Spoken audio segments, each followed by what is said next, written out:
Hoy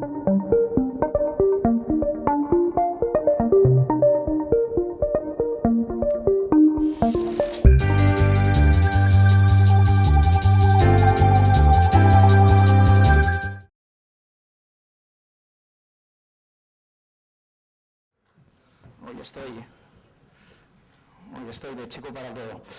Rafael Cruz está especializado en inversiones en energía renovable, tiene 14 años de experiencia en el ámbito de la asesoría corporativa, fusiones y adquisiciones, private equity, joint ventures y transacciones project finance. Entre otros, ha colaborado con despachos internacionales como Alan & Overy y otro despacho internacional, perdona, y Hingleiders. Y Rafael Cruz presenta hoy su ponencia en calidad de director de la asesoría jurídica de Penguin Partners. Es un operador e inversor independiente en el sector de las energías renovables. Actualmente, Penguin Partners es copropietaria y gestora de una diversificada cartera de renovables que abarca más de 460 megavatios de activos solares, mini hidráulicos y eólicos, con un valor global superior a 1.150 millones de euros. Penguin Partners tiene presencia y asesora en proyectos en varios países en Europa y América Latina. Además, en España tiene una gran visibilidad y relación estable con el resto de fondos internacionales. Rafael, muchas gracias por estar aquí. Adelante. Bueno, gracias, Pere. Gracias a todos por venir. Me ha gustado mucho, lo comentaba antes con Pere y con el presidente Dampier, que me ha gustado mucho la dinámica que había tomado la charla hoy, porque tanto Juan Castro Gil como luego Juan Verde como Pere, de forma muy natural, yo estaba un poco preocupado y podréis ver todos que en algunos aspectos reitero cosas que ya se han dicho, que conocemos todos hasta la saciedad. Estaba un poco preocupado de repetirme demasiado, pero creo que voy a conseguir o voy a intentar que lo que diga ahora aporte un ángulo diferente, que es el de los inversores extranjeros, la percepción que hay fuera de España sobre todo esto que está ocurriendo en España, que yo creo que tiene también un impacto muy directo en todo lo que están sufriendo los inversores nacionales. Al final hay puntos de interés común. Y espero dar es una especie, digamos, de condensación de todo lo que se ha dicho ahora, tanto el enfoque macro, digamos, de Juan Verde, como el enfoque nacional de Pere y de Juan Castro Gil. Intentaré ser muy breve. A ver. ¿Funciona? Es este otro. Ah, está aquí. Este. Vale, le doy ya. Bien. ¿A este botoncito? O si no, toca el botón del ordenador. Vale. Creo que clásico, ¿no? te sirve bien, igual, mejor. Sí. Vamos a remedio manual. Bueno, sin afán de repetir mucho, reiterar mucho sobre conceptos que ya están muy visitados y un poco manidos, pero intentando aportar también un poquito de enfoque global, intentando no ser muy jurídico, aunque me cuesta como abogado. Los antecedentes, todo el cambio regulatorio que ha operado, y os voy a dar en todo momento un poco el enfoque de inversor extranjero, ¿vale?, con el que siempre he tenido que pelearme. El enfoque, los antecedentes, es que veníamos en España de 30 años de estabilidad y seguridad jurídica, ¿vale?, en el que, uso expresiones que ya se han dicho esta mañana, ¿no?, en el que había un respeto de las reglas del juego, es decir, pues si había una expropiación, se pagaba un justiprecio, si había una concesión administrativa y se tocaban los elementos integrantes de la concesión, el aspecto económico o el aspecto temporal, se producía un reequilibrio económico de la concesión, algo perfectamente aceptado en los pliegos de condiciones particulares, en cualquier contrato con la administración pública en general. Si se te tocaba el precio, se extendía el plazo, y había en general un clima de seguridad jurídica. Por ese entorno inversor favorable, pues durante los últimos 15 años, hasta el 2010, que es cuando, como bien ha dicho Pere, empezaron a venir los recortes para este sector, pues se han realizado en España importantes inversiones, y esto es importante porque afecta a sectores que no son solo el sector industrial de energías renovables, estoy hablando del sector bancario, inversiones multimillonarias y en su mayoría apalancadas con entidades financieras en un momento en el que había, digamos, barra libre para la financiación y con ratios de apalancamiento muy elevados, del 80 y del 90%, un 10%, un 20% de equity y un 80% de financiación bancaria. ¿Qué ocurre? Bueno, y en ese clima se ha invertido más de 100.000 millones de euros en general, en infraestructuras, renovables. Se hizo una gran inversión en España en un ciclo inversor en el que había que terminar de montar un esquema de infraestructuras y de energético, un marco energético y en muchos sectores estratégicos a nivel nacional. ¿Qué ocurre desde 2010 hasta hoy? Pues lo que hemos venido comentando y no me voy a extender mucho aquí. Sucesivos recortes de facto y cambios regulatorios generadores de inseguridad jurídica.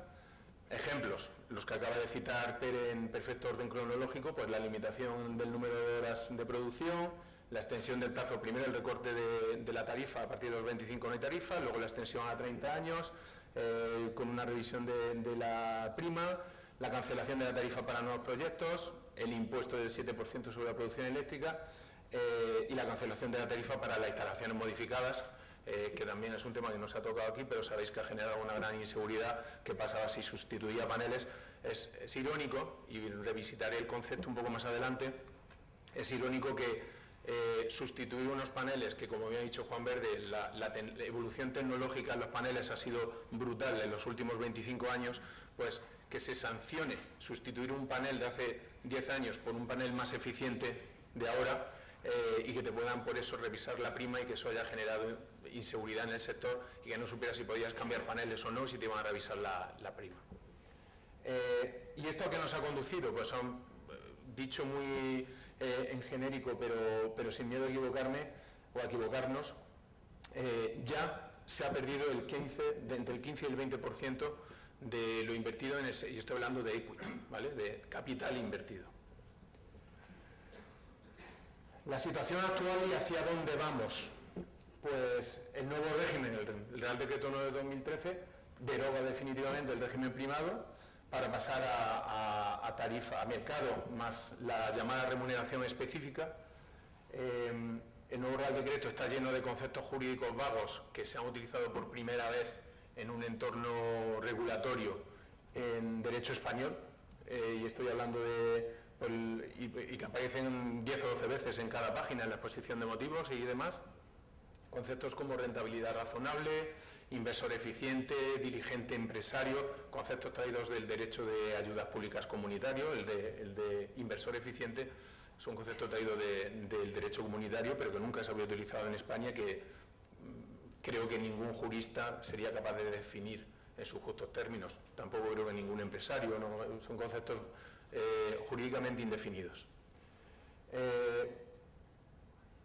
Esto plantea una serie de dificultades para el cálculo de la retribución específica. Claro, ¿qué es lo que hace la propuesta que tenemos ahora encima de la mesa del Real Decreto 9 de 2013?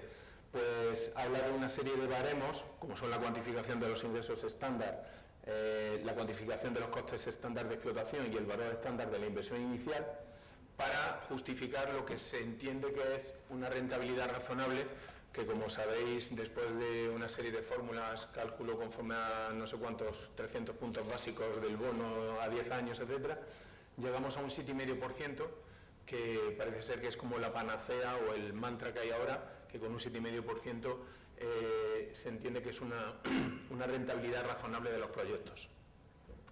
Pues bien, la opinión, y aquí voy a la percepción que hay en los fondos internacionales en general, la opinión de muchos players, de muchos jugadores de este sector en particular, es que evidentemente la cifra del 7,5% es una cifra de cara al público, en el sentido de en algún sitio poner que a pesar de todos los recortes sigue habiendo una rentabilidad de estos proyectos, y la clave no va a ser el 7,5 como tal, si es el 7,5 o es el 9 o es el 6 o es el 15, la clave va a ser qué base de cálculo se tome. Pere acaba de poner la fórmula que viene en el Real Decreto de los desarrollos reglamentarios y sobre lo que se está trabajando para calcular la rentabilidad razonable, y todo apunta evidentemente que hagamos lo que hagamos, el 7,5% no es una cifra tentativa que puede luego ser superada o no, es un objetivo. Es decir, que ya meteremos en la fórmula la base de cálculo que nos interese para llegar al 7,5% y decir, ¿veis? Esta era la rentabilidad razonable. ¿Cuál es la percepción de los inversores ante esto? Y os digo, yo, pequeña historieta personal, pero vamos, hasta hace escasamente 6 meses yo trabajaba en estos despachos internacionales impronunciables que decía Pere, en Allen Overy, que es un despacho de Magic Circle inglés, y iba a Londres en plan roadshow como abogado para hablar con clientes para potenciales inversiones en España como abogado de ese inversor extranjero internacional. Y ahora, en Plenium, tengo una relación un poquito diferente como director de asesoría jurídica, pero con los mismos inversores internacionales, digamos que un poco al otro lado, no ya como abogado externo, sino como compañero de camino y como socios y asesores, ¿no? Y desde hace ya, desde el 2010, no ahora que ya ha sido digamos, el ataque final, o que estamos en una fase muy avanzada del problema, desde el principio. Y aquí recurro también a lo que ha dicho antes Juan Castro Gil, que decía esto del inversor pequeñito, ¿no? De la señora que tiene 10 kilovatios en la puerta de su casa y tal. Da igual, o sea, y también el argumento vicioso de el inversor extranjero sofisticado tenía que haber ponderado el riesgo regulatorio. Ese argumento es absolutamente, es baladí, es una falacia. ¿Por qué? Porque el argumento del inversor extranjero súper sofisticado, que lo es muy simple. De haberse dado las circunstancias que conozco en 2013, yo no hubiera invertido en España. Tan simple como eso. Pero eso es, primero, de sentido común. Y segundo, desde el punto de vista de un inversor informado, sofisticado, que hace su caso base, que hace su análisis de viabilidad de un proyecto, y estamos hablando de un análisis de viabilidad serio, ponderado, razonable, con unos retornos razonables, porque aquí nadie se ha hecho de oro. Esto no ha sido especulativo en el sentido de enriquecernos en 2 años y fuera. Ha sido un análisis de una inversión a 25, a 30 años vista, una inversión de futuro. Entonces, esa frase me la dijeron a mí, o sea, inversores, y además coincidentes varios de ellos. Es muy simple. De haber sido así, yo no hubiera entrado en España, si hubiera sabido esto. Era imposible saber esto. Eso nos lleva al siguiente pensamiento, que es que legislar no es responsabilidad del inversor, y los sucesivos cambios regulatorios han generado una altísima inseguridad jurídica. De hecho, hay un dictamen del Consejo de Estado de hace unos días, el 937, en el que el Consejo de Estado recomienda encarecidamente, hablando de todo el trámite parlamentario que se está siguiendo para la nueva regulación que va a salir, recomienda encarecidamente una vez más que se produzca una reagrupación. Ya estoy yendo no al fondo, sino ni siquiera al mapeo, digamos, de cuál es la regulación en España. El Consejo de Estado, insisto, recomienda que se haga por fin una ordenación en un solo cuerpo legislativo, intentando agrupar todo y tal, porque no hay quien se entere de qué legislación se aplica, si te aplica un real decreto o el otro, o cómo estamos. Eso para el inversor extranjero, estoy hablando de fondos europeos o estadounidenses, evidentemente el problema se multiplica por 100, por la barrera del idioma, por el problema del desconocimiento de las administraciones locales y regionales, etc. La percepción del inversor extranjero es que se han vulnerado los principios fundamentales que venimos diciendo durante toda la mañana. Pues evidentemente el principio de no expropiación sin justiprecio, el inversor extranjero se siente directamente expropiado, la confianza legítima versus retroactividad. Y aquí quiero traer a colación un argumento, yo creo que es importante que no perdamos de vista desde el punto de vista político, que los arbolitos, o el inversor extranjero, la imagen que tiene de España ahora mismo es que nos estamos enzarzando en arbolitos y estamos perdiendo la visión del bosque. ¿Por qué?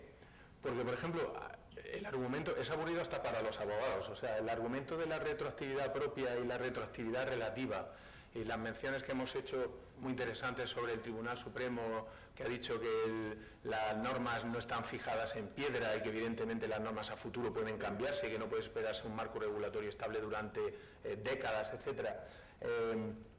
La mención del propio dictamen del Consejo de Estado, que dice que tener en cuenta la inversión razonable que se hizo en su momento para valorar ingresos futuros puede tener un sesgo de retroactividad, pero que simplemente dice tener cuidado, es un poco el mensaje del dictamen, pero no entra a valorar si eso no es retroactividad propia.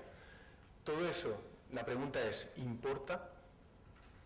O sea, ¿realmente debemos enzarzarnos, y ahora hablo por los abogados del Estado, por los asesores del Estado español, debemos enzarzarnos en una discusión vestir, perdóname la expresión popular, pero ¿queremos vestir a la mona de seda o da igual? Si es que queremos justificar lo que se está haciendo con argumentos jurídicos más o menos elevados o queremos atacar el problema de raíz. Y eso es el inversor extranjero. Los inversores nacionales, creo que aquí estaréis también de acuerdo, que nos hemos vuelto, o nos deberíamos haber vuelto todos muy pragmáticos, porque al final esto es lo que es. Creo que nos da un poco igual toda esa discusión. O sea, el inversor extranjero le dices, no, es que el Tribunal Supremo ha dicho que como esto es retroactividad relativa, entonces, dice, no, es que me da igual. O sea, ese no es mi problema. Yo no quiero entrar en el argumento jurídico, quiero soluciones. Entonces, lo que es evidente es que el gobierno ha cometido errores en política económica que ahora no está dispuesto a asumir. Y la falta de interlocución con las autoridades no está ayudando a esto. Es decir, Ampier hace un esfuerzo ímprobo por llegar a las instancias gubernamentales, las demás asociaciones también lo hacen. Nos estamos topando en muchos casos con un muro, es muy difícil llegar a intentar tener una conversación constructiva, y esto desde el punto de vista del inversor extranjero, que tiene muy arraigado el concepto del lobby, de grupos de presión, de comunicación con las autoridades de forma mucho más directa, también es algo que le choca.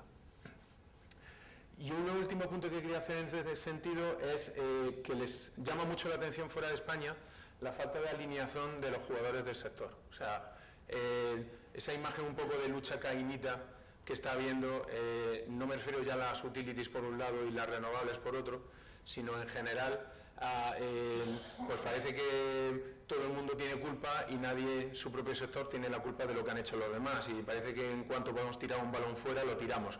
Yo creo en ese sentido, y la última reunión la hemos tenido hace pocos días, la imagen de los inversores extranjeros es, o la pregunta que nos plantean es, ¿por qué no os ponéis todos de acuerdo, os alineáis y hacéis un frente común? Y estamos hablando de las renovables en general, mini hidráulica, termo, solar, eólica. Aunque pueda haber algún interés divergente, pero ¿por qué no alinearnos y hacer más lobby y ganaremos más? Aquí quiero hacer un apunte sobre hemos comentado ya el tema de la creciente litigiosidad del sector y alternativas para los inversores internacionales. Desde Plenium tenemos mucha visibilidad sobre los arbitrajes internacionales que se están planteando. Como sabéis, ya hay varios. Como bien apuntaba en unas anteriores presentaciones, una utility española utilizando un vehículo luxemburgués acaba de lanzar el último arbitraje la semana pasada. Eso es, os digo porque es usando el vehículo luxemburgués, es porque no puede ser una empresa con domicilio social en España para usar el ECT, el Charter Treaty. Entonces tiene que ser una empresa europea, pero no puede ser española, básicamente.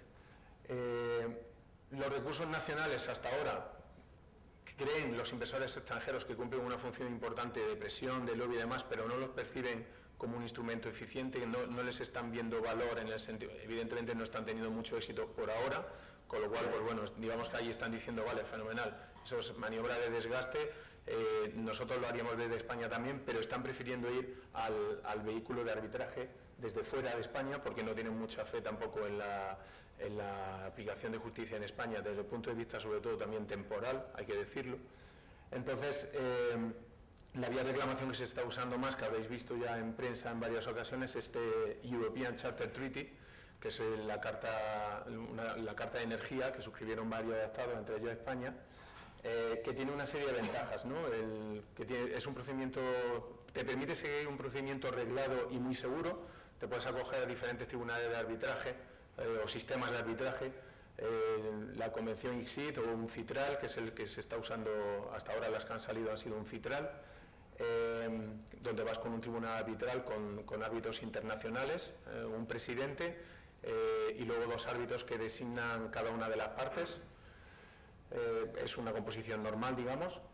Lo bueno de los arbitrajes es que no se rigen por ley española, son arbitrajes ad hoc que valoran el caso. Las plazas de arbitraje son imparciales, hablamos de Ginebra, París, Londres.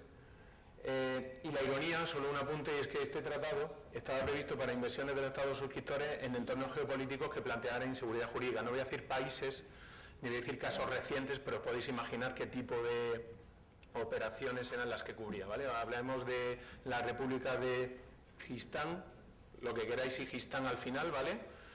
y una inversión en ese entorno geopolítico que generara inseguridad jurídica. Estamos hablando de determinados países de África, determinados países de otros continentes, donde la inseguridad jurídica era muy alta y era para proteger a los estados suscriptores por los problemas que podían generar esas inversiones. Irónicamente, esta European Charter Treaty se va a aplicar a España, que era la protegida y pasa a ser la que perjudica.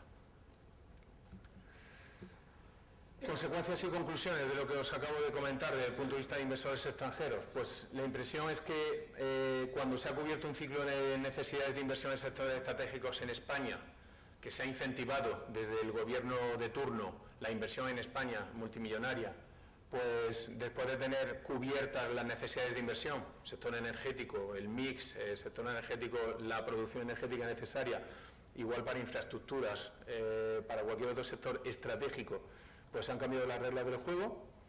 La impresión es que no hay tiempo de recuperar lo ya invertido, porque todos los project finance están afectados y con la nueva norma habrá que ver cuánto más allá del equity es capaz de atacar el recorte, las financiaciones y cómo va a gestionarse todo eso. La impresión genérica o la decisión firme es que no se va a invertir en sectores a largo plazo en España. Ahora mismo no se invertiría en España. O sea, España en un comité de inversión, en un fondo extranjero, no está, si la pones en el orden del día, directamente pasan al punto siguiente. Eso ahora mismo. Y toda esta desconfianza va a afectar al siguiente ciclo inversor. Y esto yo creo que es importante y engrana con la charla de Juan Verde. El problema, y también se une al siguiente punto, se está sacrificando el largo plazo por solucionar un problema corto. O sea, hemos identificado un problema que es el déficit de tarifa, hemos identificado un desbalance en la economía nacional y entonces lo queremos solucionar a corto plazo con medidas absolutamente fuera de control y estamos sacrificando el siguiente ciclo económico. Es que cuando dentro de 10 o 15 años haya que invertir de nuevo en la siguiente generación de energía o en la siguiente, porque crezca, como decía Juan Verde, crezca la necesidad de consumo en España, porque crezcan las necesidades estratégicas de España como economía nacional, nadie va a querer entrar porque hemos generado esta inseguridad jurídica ahora. Esto va vinculado, por supuesto, a otros sectores como I+D+I, lo que queramos pensar, es decir, las ramificaciones son enormes. Y como conclusión general, intentando ser optimista y pensando que se puede atacar el problema todavía y que podamos llegar entre todos a una solución, revertir esta situación que ahora mismo y esta desconfianza país que hay en los inversores extranjeros, si es que se intenta y se consigue finalmente, va a requerir un esfuerzo excepcional de todos los actores involucrados. O sea, esto, si no lo hacemos todos a la vez y no nos ponemos de acuerdo y no lo sabemos vender al Financial Times, a Bloomberg, etcétera, y sabemos vender el cambio de tendencia y el cambio de posición, todavía va a quedar mucha travesía del desierto. Entonces, bueno, habrá que hacer un esfuerzo muy grande y ver si conseguimos encontrar luz al final del túnel. Gracias.